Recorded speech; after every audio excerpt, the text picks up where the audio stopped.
We've got big surprising news for Palantir that lots of retail investors will actually be happy with, but also some possible hot water for the protests out in the UK.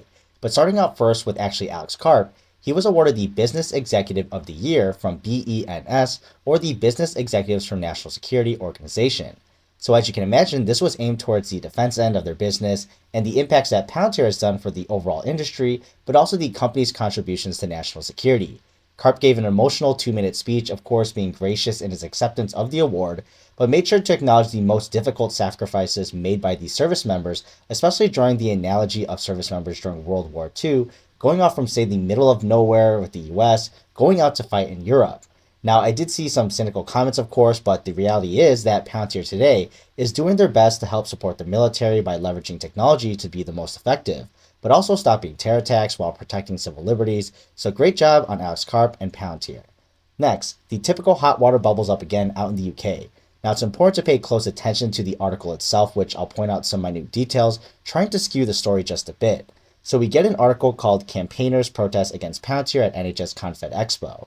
They open up with Palantir and the big contract that they won back in late 2023, and they were actually scheduled to run a couple sessions at Manchester Central. However, the Improving Health Outcomes Through Digital Technology session was stopped by protesters interrupting it, which then had security guards remove 6 protesters, which they also had to specifically point out tried to remove a woman wearing a hijab refusing to leave while insisting that she was not part of the protest, but still being targeted for her appearance. So that's the rundown, but note these are not quotes and just kind of the summary provided from the author here, so just make sure you take that with a grain of salt. So at least from the specific comments here that they quoted from, they can only confirm a concession was disrupted and an individual believed to be a part of the group was asked to leave, and that they recognize she is upset and looking into the matter. So nothing more, nothing less. Then they move on to talk about the protest, which is focused on Palantir's role and relationship with the Israeli Defense Ministry out against Hamas, where this small group was asking them to cancel the FDP contract with their protests.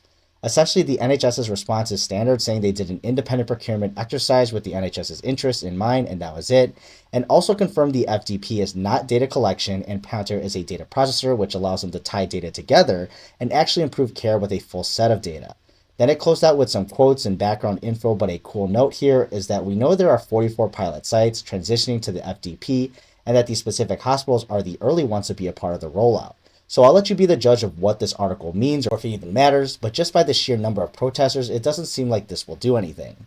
Then maybe some of the biggest news for some retail investors that are excited, Palantir's merch store is live with the website store.palantir.com, and let me know down in the comments if you actually got some stuff yourself. It's still a limited rollout. It appears with only 3 hats for the different domains of space, air, and sea.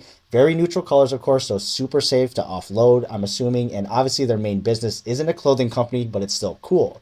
And I must admit for myself, at least for the pricing, it is a bit steep at $35 a hat, but I decided to splurge a bit and got all 3 colors for myself.